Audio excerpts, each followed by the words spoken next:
Hello guys, इस video में मैं आपको 3 चीज़ें बताने वाला हूँ CAFM में जो सबसे ज़्यादा मैटर करती है। मेक और ब्रेक वाली ये चीज़ें हैं, आपको सब पता है, पर ये मेक और ब्रेक है, ये मैं आपको इस वीडियो में बता रहा हूँ। ठीक है, सबसे पहला होता है कि क्वेश्चन ढंग से पढ़ना। अगर सोचो कोई बच्चा क्वेश्चन ही ढंग से नहीं पढ़ रहा, सवाल ही नहीं उठता कि उसका आंसर सही निकले।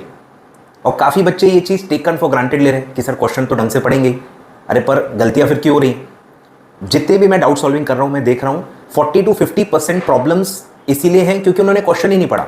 काफ़ी ज़्यादा इन्फॉर्मेशन क्वेश्चन में दी है, कोई चीज़ हम अलग कर रहे हैं तो वो क्वेश्चन में दी है इसीलिए कर रहे हैं। 2 क्वेश्चन में क्या फ़र्क है, उसकी लैंग्वेज पे ही डिपेंड करता है ना। बीकॉम थोड़ी है कि यहाँ ऐसा किया है तो यहाँ भी ऐसा करेंगे। एक वर्ड, एक सेंटेंस, कुछ वर्ड्स अगर चेंज किए जाएँ तो आंसर बदल जाता है। तो CAFM में क्वेश्चन पढ़ना मतलब इंटरप्रिटेशन पढ़ना बहुत ज़रूरी है।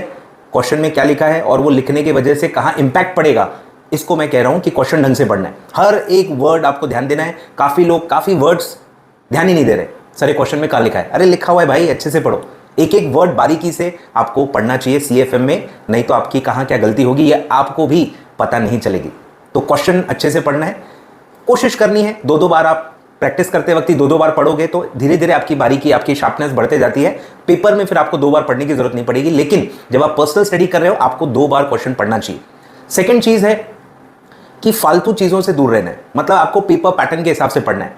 90% of the students paper pattern के हिसाब से पढ़ ही नहीं रहे, उनकी अलग ही चल रही है।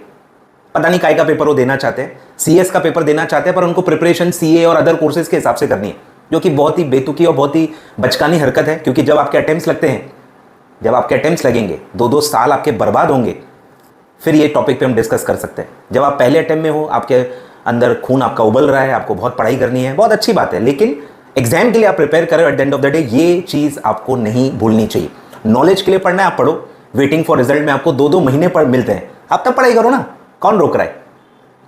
कोई नहीं रोक रहा आपको। पर जब आप एग्जाम के लिए प्रिपेयर कर रहे हो, प्रोफेशनल एग्जाम से लिमिटेड टाइम है, आपको सोच समझ के समझदारी से चीज़ें करनी चाहिए। इररिलेवेंट चीज़ों से आप दूर रहें, आए ध्यान में। सेकंड और लास्ट चीज़ है आपकी जर्नल एंट्रीज एंड फॉर्मूलाज। अगर आपको जर्नल एंट्री ही नहीं आती, अगर आपको फॉर्मूलेज ही याद नहीं है, आप क्या कर लोगे बताओ? FM का अगर क्वेश्चन है और आपको फॉर्मूला नहीं आता, कुछ नहीं कर सकते। तो फॉर्मूलाज और जर्नल एंट्रीज पे बहुत ज़्यादा ध्यान देना है। मल्टीपल रिविजन्स करनी है, 5 से 10 बार आपको पढ़ना पड़ेगा, तब जाके आपकी ग्रिप आएगी। तो ये 3 चीज़ें हैं जो बहुत ही मेक और ब्रेक वाली चीज़ें हैं, इन पे आपको सबसे ज़्यादा ध्यान देना है। ठीक है, वीडियो अच्छा लगा हो ज़रूर लाइक करें और अपने फ्रेंड्स के साथ शेयर करें और चैनल सब्सक्राइब करना ना भूलें। Thank you so much.